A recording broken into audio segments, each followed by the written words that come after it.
example that we were looking at, whichever you prefer, how you feel this, the New Voices project does in terms of the important goal of keeping the memory of the Holocaust alive. Like, how well does it do, but also what are the specific things that it does? Because there's a whole bunch of different parts of this book. So are there specific parts of the book that make you personally say, oh yes, this aspect of the book or this piece of it is really making me feel like we're keeping the memory of the Holocaust alive? Mhm. No, because this is before the book is edited, or at least I think it is before it is edited, because what I would say that in this form as it is too long, too detailed, and that makes it less user friendly. So my concern would be that there is a great deal of information, and maybe we have to put it into a different format, not to lose it. It's very useful, beautiful material. At the same time, from the introduction and what I had learned from Howard was that this book will be accompanying other teaching notes, other ways to learn about the Holocaust. And then I would say, on the basis of my knowledge about teaching, that you want to keep things a little bit shorter and more focused. And therefore, I would say that the idea of finding new voices, new people who use poems and essays, because this is what we have, don't have any other format here, then it would have to be a little bit shorter. And therefore, I would say it is not the content and not the idea, but more the length. The content is affected naturally by the length, but this would be my job if I would be the editor. The idea is wonderful, that you take the images and then you have people from this time on our life to associate with it. And when I would think, no, that's all I want to say right now. The problem is sometimes we are saying too much, but this is my first response to your first question. The beautiful idea, good thing, too long. Okay, so let's imagine that the same basic idea in the final product, and it has more, it's shorter or it's more structured, or in some way or another, that's not an issue anymore. However, it's going to have the same basic elements. It's going to have some prose, nonfiction reflective essays in some places, some fiction in there, and a lot of poetic responses paired with different images. So it's always going to be many voices from the present responding to still images from the past. So let's imagine that the structural issues that you're articulating, they're gone. How will this mix, because it's going to be the same mix in one way or the other, how will this mix work to keep the memory of the Holocaust alive? As opposed to, say, why not just write a history of the Holocaust? And if it's for children, let's write it for children. Like, no, why this? I think that Howard was a little bit more pointed about that. I remember when he described that what he had in mind, and I still think of that, that this would be students who had finished college, but are maybe getting ready for become a rabbi or a teacher. I say rabbi only because I remember there was something that would go to the teaching of Jewish history that would be important. And people are getting a great deal of information already about these things. So it has to be one that is focused on the Holocaust specifically, because the big question is that there is so much that a new material could unearth and teach.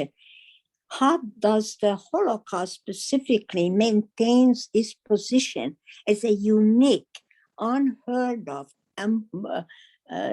moment in history that we have to be sure to preserve in some way? I don't know. Maybe we can narrow it down and think maybe no different than the way Tisha B'Av is remembered, the destruction of the temple. Okay, I don't know. It may be, it will be a date that will be designated for the memorialization of the event as similar to the Tisha B'Av. But that is, then it restricts the memory only to the Jewish people, because we are the ones who would know about that. And I think that the editors had something more in mind, and that that should not be just in a Jewish calendar, that it has to be. At the moment, actually, interestingly, they still have it not on the, maybe they have it on the calendar because it's January 27 that there is people get together in Washington, and that is a more secular way of remembering. So the job is, and this is not my question, I really don't know. Should it be restricted to the Jewish calendar? I am just throwing, or have a date that would memorialize the event as they do now on the 27th of January, when Auschwitz was selected. Interesting, it is my birthday, so I should never forget the liberation of Auschwitz, the 27th of January. I don't know. That would be something that the editors may have to say. But maybe we have to something about it, whether or not it should be considered only for a Jewish event. Not the event is certainly not for Jewish, but the memorialization maybe will be restricted only to a Jewish calendar, or maybe, I don't know, do we have, for example, a date of the Civil War? It's in the books, and people say there was an event, but is there a date fixed for that event? I don't know. You know what? That's an interesting example. So I want to leave aside the question of public celebration and who should be doing it.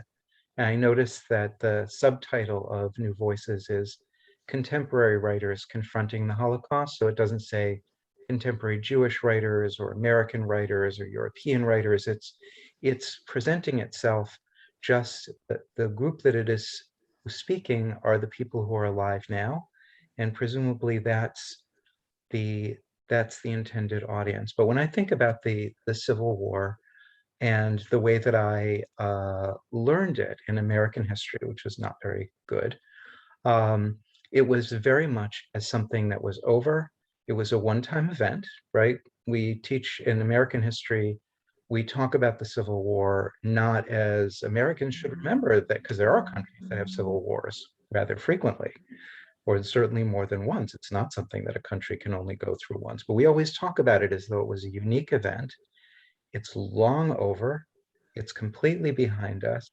And while individual artists might choose to do something about the Civil War, you know, maybe they write a play or they write a story or they write a poem, you can completely do that. Hamilton.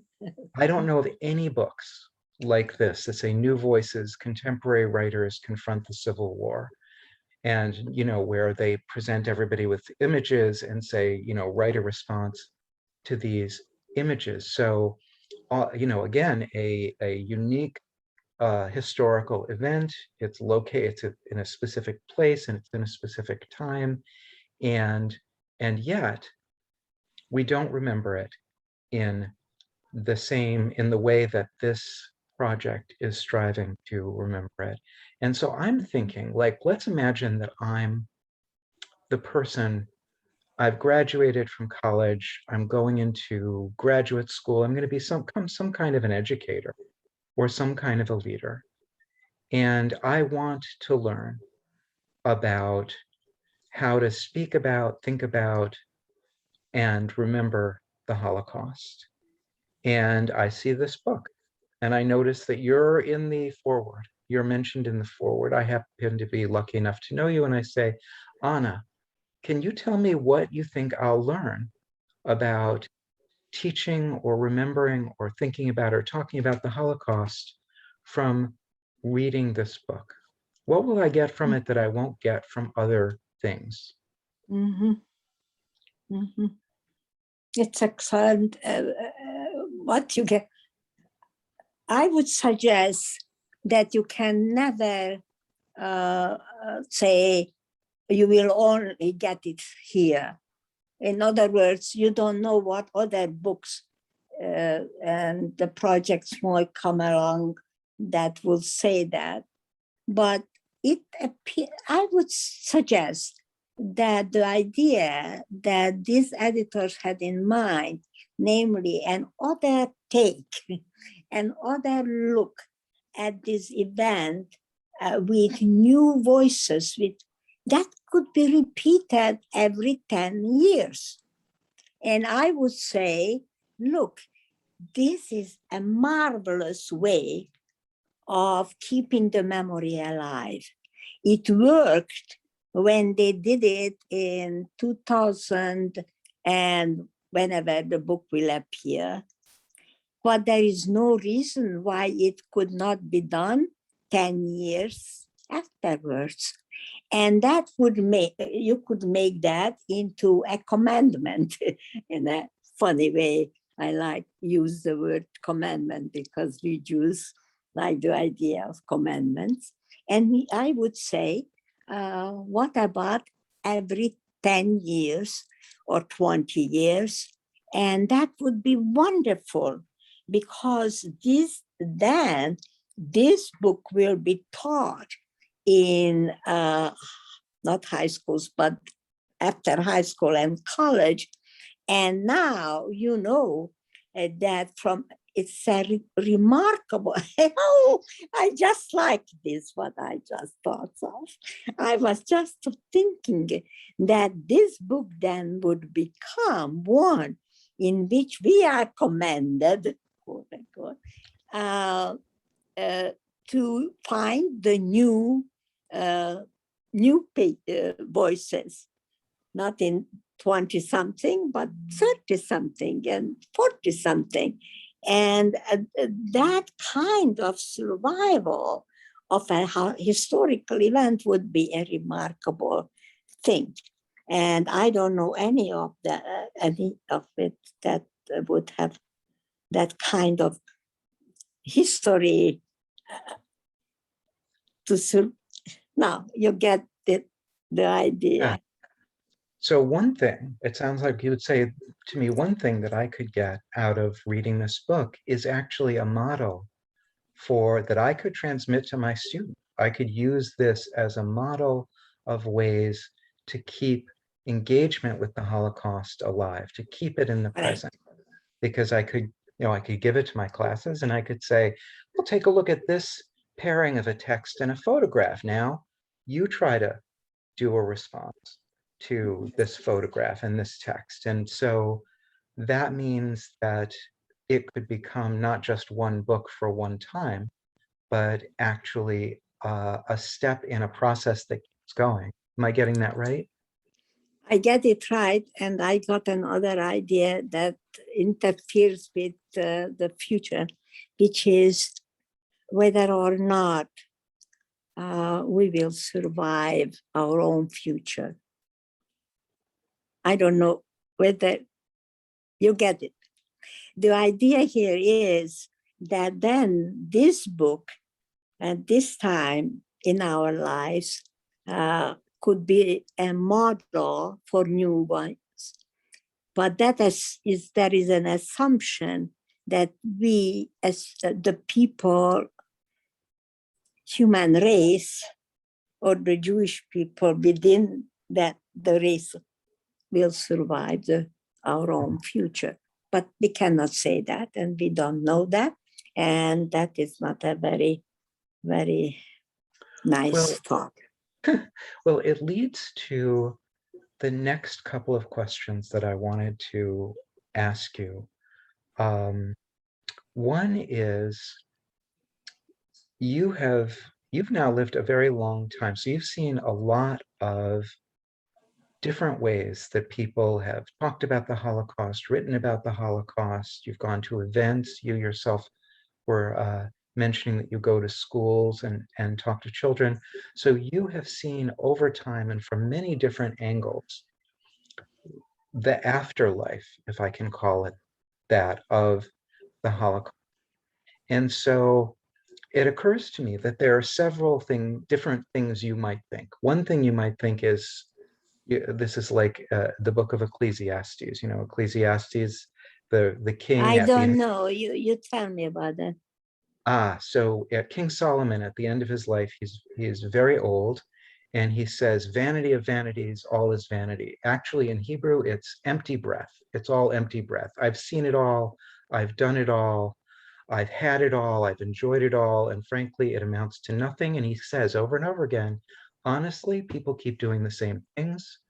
The fool and the wise men, they all end up in the same place. It's absolute, to me, it reminded me of my grandfather, actually, but it's absolute despair of human possibility. So you might say, look, I have heard it all. I've seen it all. Human beings have learned nothing from the Holocaust. You might say, and I don't think you would, that human beings have really absorbed all of the important lessons about the Holocaust, and we have acted accordingly. Or you might say something in between. You might say, well, we have learned some things, but there are other things that we have yet to learn. And so I'm wondering what you would say, and if it's a mix of what we have and haven't learned, if you could just mention some of the specific things that we have and haven't learned. Yeah, the problem, yeah, it's a very, very nice question. I would say that it takes me back to my own profession, and that is psychology, psychoanalysis, and all. What now I have some difficulty in my thinking about that. Could you repeat that, the last sentence that you would say it again? If you think that we have learned some things from the Holocaust, Yes. there are other things I that know. we need to learn that we haven't. What are some of those things? Yes. No, yeah, and that is where I am stuck. And that is where we are stuck with psychology now, is that we have not learned to avoid hatred. We had not learned not to retaliate when we are hurt or angry. We know a great deal about this particular. I wrote in my professional paper I was focused completely on this idea of retaliation when you feel that you were hurt.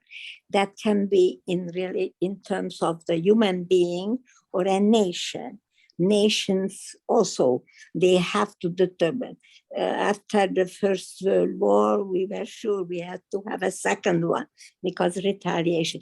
So if human beings could avoid that pitfall that once they were hurt, because it will happen, it will always happen, that they, and this is the lesson that I would think humankind could learn, not to retaliate, because the need to retaliate once you hurt is what keeps this thing going.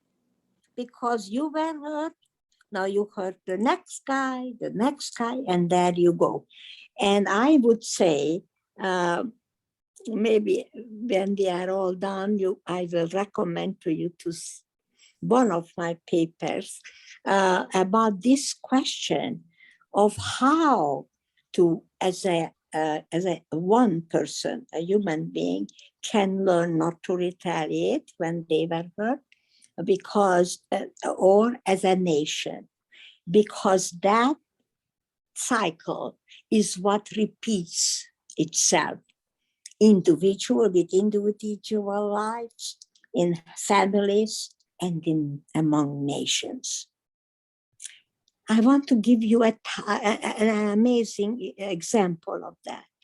The Bosnian War, you remember? That was already. I was thinking of that as you were They talking.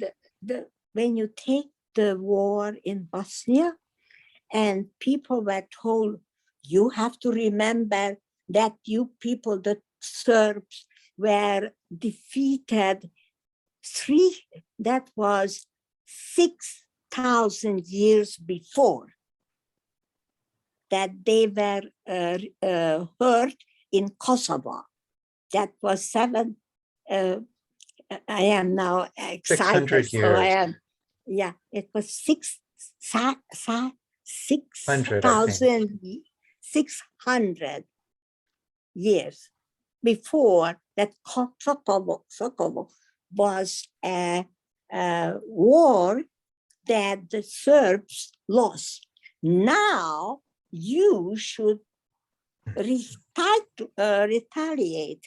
that war. And this is kind of the notion that, maybe Jews could be also said, you are coming now for the land that you had so many hundreds of years ago. And the Jews said yes, because now we are stateless, and that land belonged to us when, how many, you are the Jewish scholar, you tell me how many thousands of years. About 2,000 years. 2,000. About 2,000 years, yeah. But we felt totally, what where would you call, we were entitled. We were brought up on that notion, about Zionist notion, that this is our land. That is 2,000 years. Yes. Yes, but we felt totally entitled of that. So you're in a way offering two, the Bosnian War. I was thinking about that as you were talking, and I was thinking about the way this idea of collective narcissism, where you can build a collective identity on this hurt, this sense of victimization and a sense of loss. And you say, this is what binds us together. Correct. That is actually a model of keeping the memory of something terrible alive, right? So we're talking about, how do we keep the memory of the Holocaust alive? One answer would obviously be, well, let's just follow the example of, well, there's the Serbs, they did a great job of it. We can also follow the example of the Nazis, who built a national German identity around the loss of in World War I, the sense of betrayal. Somebody must have done this to us. There are many examples where people's say what binds us together is the belief that other people have wronged us, and is that, as you say, we need to retaliate because our own sense of self is wounded Correct. in a way that we can never fulfill. I'm guessing that you don't want us to learn that lesson from the Holocaust, that that's not the way to keep that memory alive. No, actually, what we want to do is learn not to retaliate, and that is interesting. I didn't think of it because people said, when the Jews, I was among them, I was very much alive and that very much aware of what was going on. There was no retaliation. At that point, the Jews said, we had it. We are not here to retaliate. We want to build. But that did some pain to the people who were living on that land that we said we need to get back because we are stateless and we are entitled. Oh, my dear husband, he felt so entitled. I wasn't so sure. Mm. I thought there will be a problem with that. And we did. We had several wars because the Arabs thought too many years ago, you have no right to come to this land. But I would say, coming back of what the Holocaust to tell, maybe we can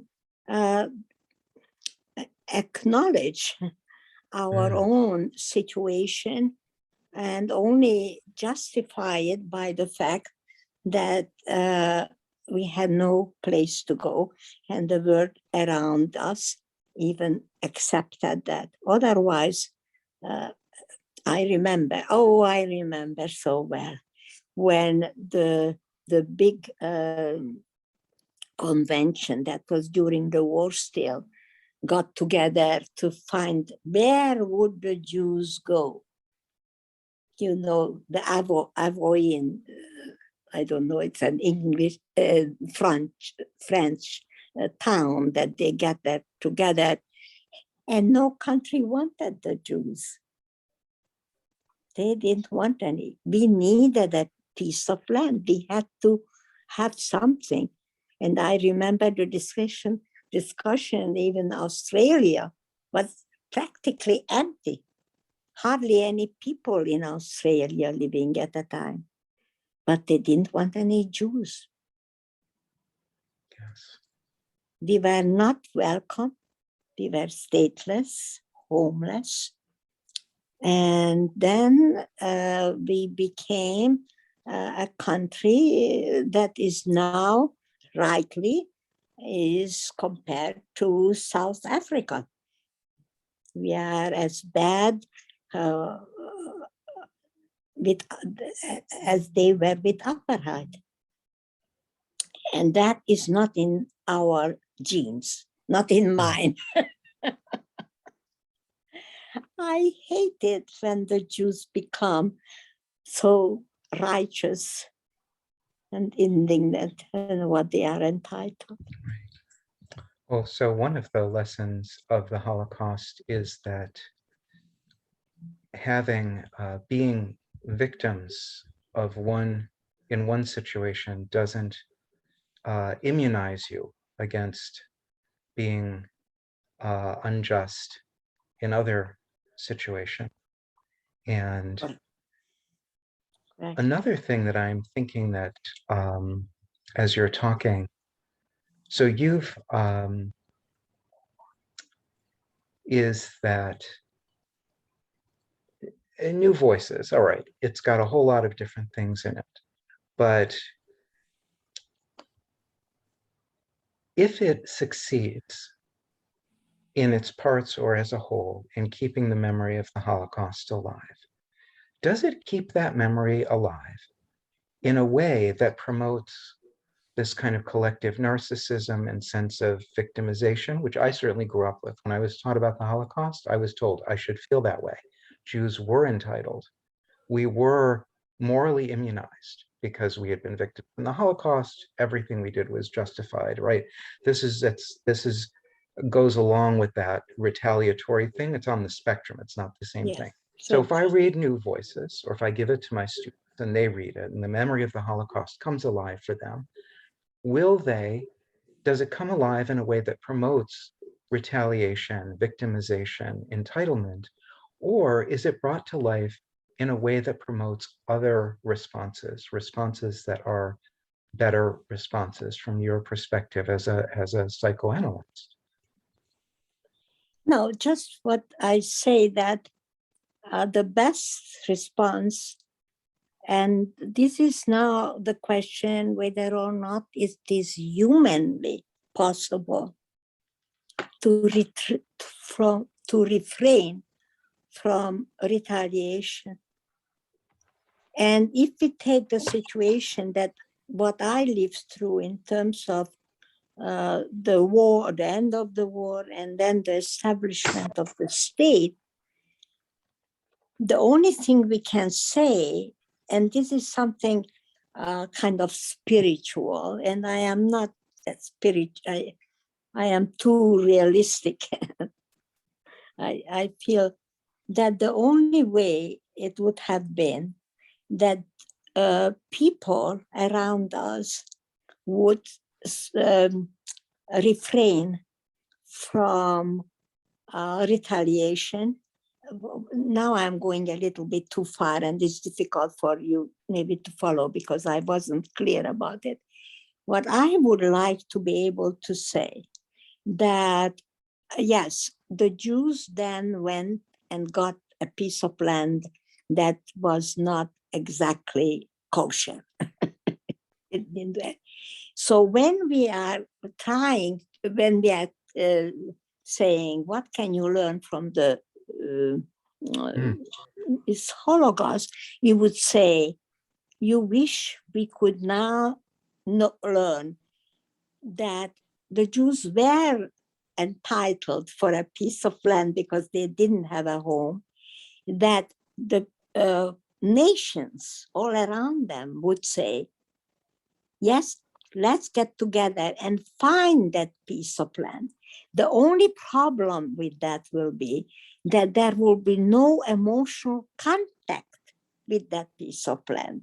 You remember that was really the discussion about Madagascar and the other possibilities, and that if the Jews don't have any emotional thing. So maybe the question is, this is really the way that then the idea of two-state solution was proposed, and that would still be, we can keep that in life. That would be the answer, because then you would say, yes, you have that right from 2000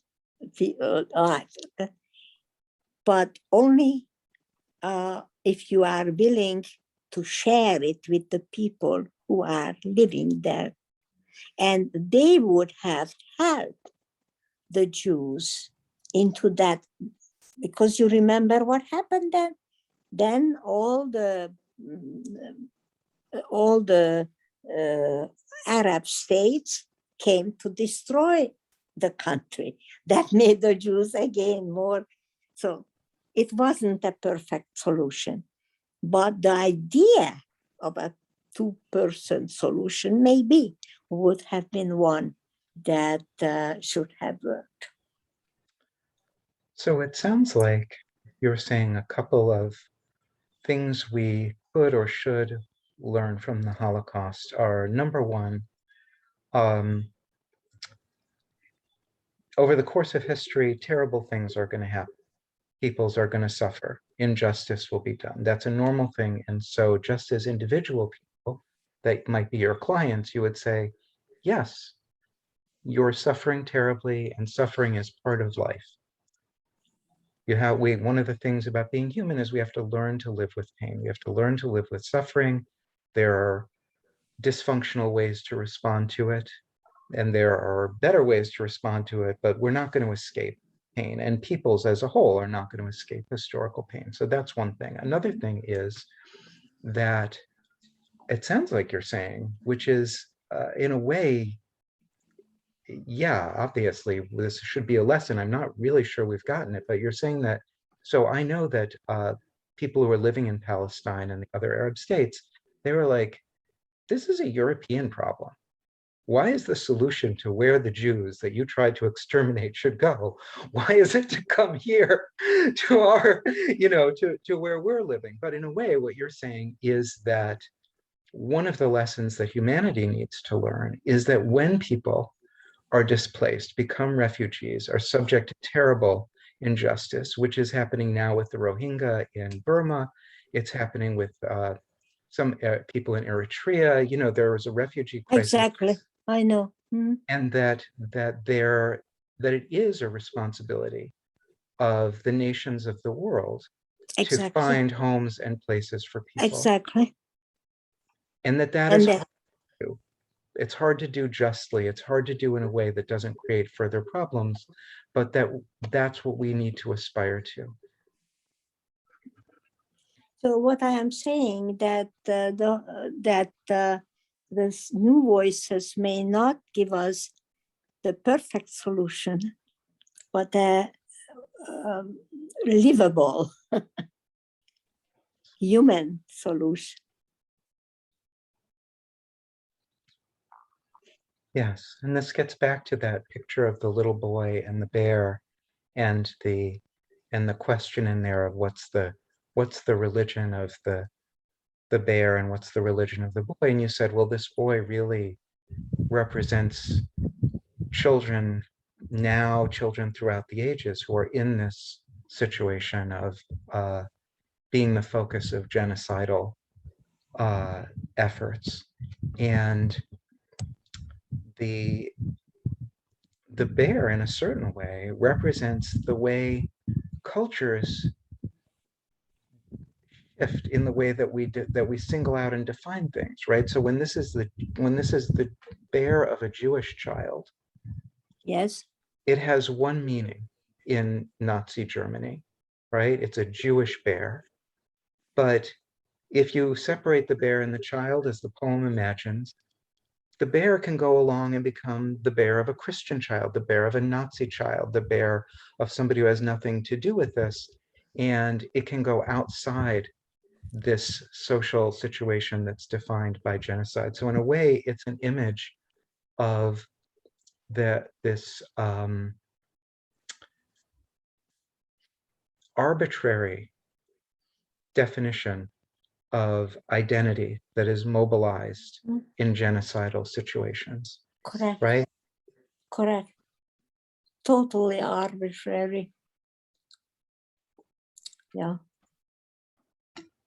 And at the end, we just have to say,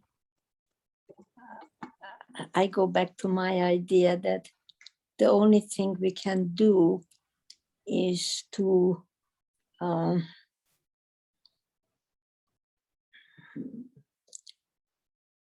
curb our need, or in many ways that is anti-social.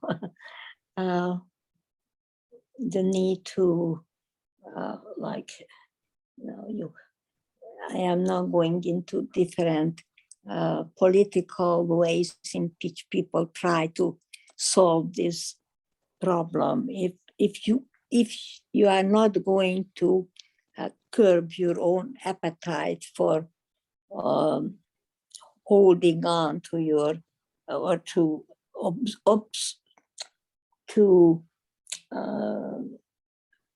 take more land or more money, or the human, then we have to find ways in which we will find, there was communism. There were all kinds of efforts made to curb the people's appetite. Unfortunately, we end up coming back that you cannot curb human appetite. And when you are looking for something that, um, um, and this is the answer to the question, what does the Holocaust teach us? That at the end, the appetite means that you eat yourself up. Because what happened to Germany, because of their appetite to have all of Europe and all of Russia, that they destroyed themselves in that process. And that would be a good lesson to learn. Yes. That that good appetite takes you. I know from the history, and you do too, that when Hitler attacked Russia, many people in Germany said, this is crazy. Now we are going to lose everything we had before. And this is a beautiful example of what happens when your appetite kills you. And so maybe the best lesson from the Holocaust is the destruction of the very person, a very nation, the very entity that has grown big with his or her appetite. And that is the destruction of Germany, probably more the destruction of the Jewish people that we are learning from this calamity. So maybe that has to be added to our learning, that it was not the Jewish people who at the end that this got destroyed, that it was Germany. Yes. Mm-hmm. I want to say that also that I like that as very much, but I feel that something that I think that for, there's no universal education, anything, right? So it's here and there, but for people who've learned about the Holocaust, one of the things that we have learned is that there is such a thing as genocide. The word genocide had to be invented after the Holocaust, the response to the Holocaust. And once you invent the word genocide, then then you're saying you don't need a word if something only happens once. You just point at it. Just say that thing that happened there and then. If you say genocide, and if you create a laws that govern genocide and a concept of human rights that governs genocide, you're saying, yeah, we know that this is something people do. We have laws against theft because we know theft is going to happen over and over again. Speaking of appetite, correct. So one thing I think we have learned is, yeah, this is something that people do. I think another thing that we've learned is that it's something that can become the way a culture defines itself. And this relates to what you said about the self-destructiveness of it, right? Yes. So a whole culture can define itself in terms of this collective sense of wrong and hurt and need to retaliate. And that becomes an appetite for endless violence that is ultimately self-consuming, because you can't ever heal a historical hurt. You can learn to live with it. You can accept it, as Jews, I think, in the best cases do with the Holocaust. We don't say, let's hunt down Germans and kill them. We say, right, we have to live with this pain. So we do on Tisha B'Av. We mourn, we grieve, we study, whatever it is, but we don't. Excellent point. Very good.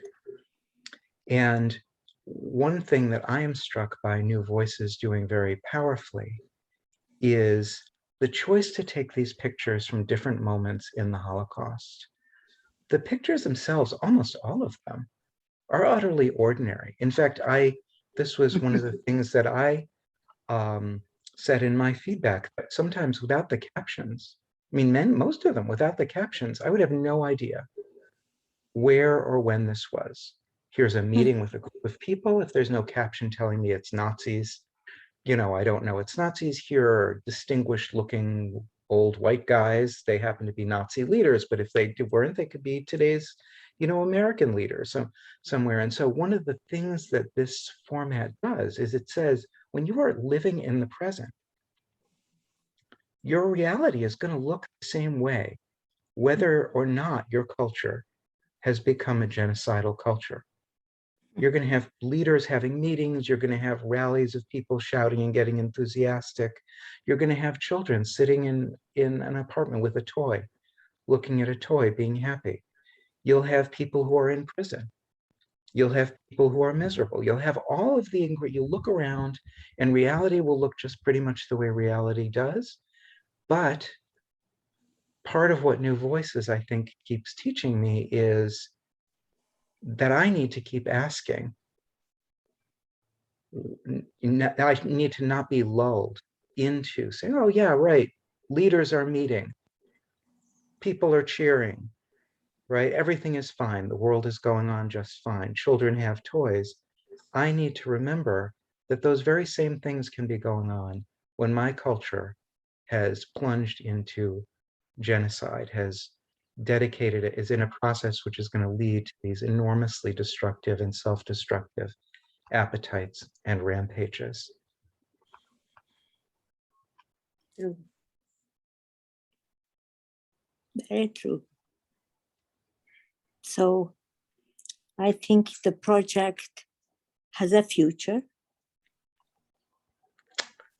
and people will look at it and say, there is a lot of ambivalence at the end of it.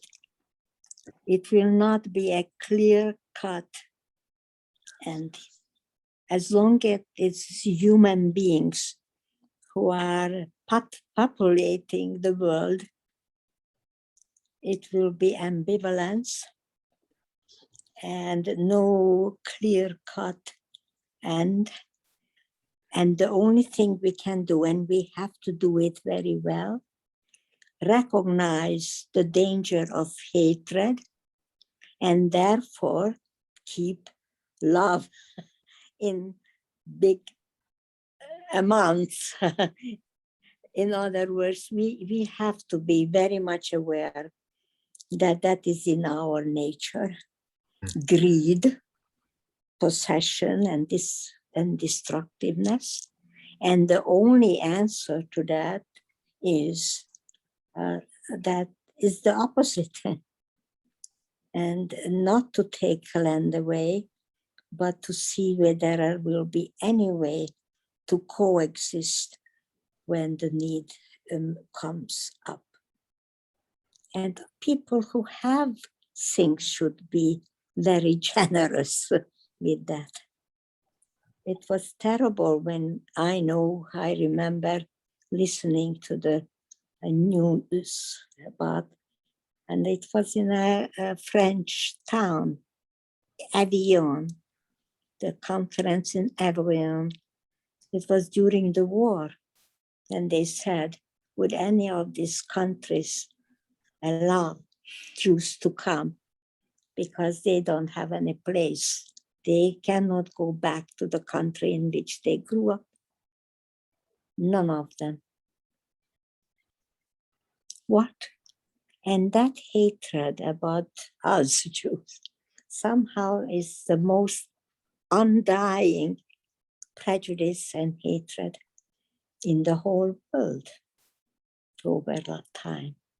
So we have to live with it, or how, I don't know.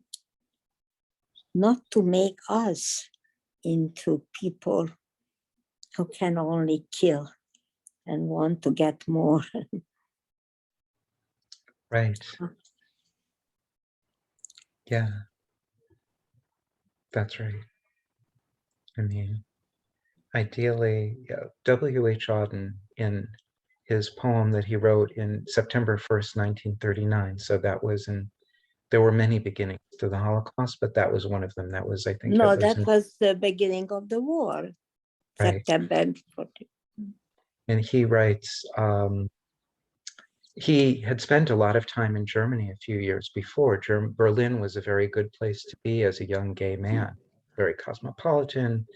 they're all kinds of people that the Nazis would later, very soon destroy. But he had very warm feelings for German people. He didn't think that the Germans were uniquely evil. And so in this poem, he's looking at this and he knows what's coming. And he says, it's a lesson that every school child learns. Those to whom evil is done do evil in return. And what you're saying is the most important lesson of the Holocaust, and ideally what a lesson that New Voices will help bring into the present is that we all have to learn to respond to the evil that's done to us in other ways. Otherwise, we're part of this endless cycle. Exactly. Exactly. That would be a wonderful lesson.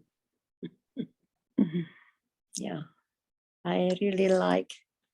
I would say this conversation, and I don't know, I think it could be very well the last one because I feel about it that way, was for me the most satisfying one. That is how I feel that rather than generalization or not really addressing the issues, I would say in this conversation, I felt extremely engaged, much more than either yesterday or the first three ones. This to me was an extremely engaging conversation. And it has no answer. That is the answer. So I hope you and I will continue conversation. Yeah? Me too. You think so? I really hope so. And because this discussion, this last one, was very much to my liking. Thank you. Well, please be in touch with, Howard has plans for us, but even... Okay, I'll be so happy because I don't have a project, and I could become a little bit kind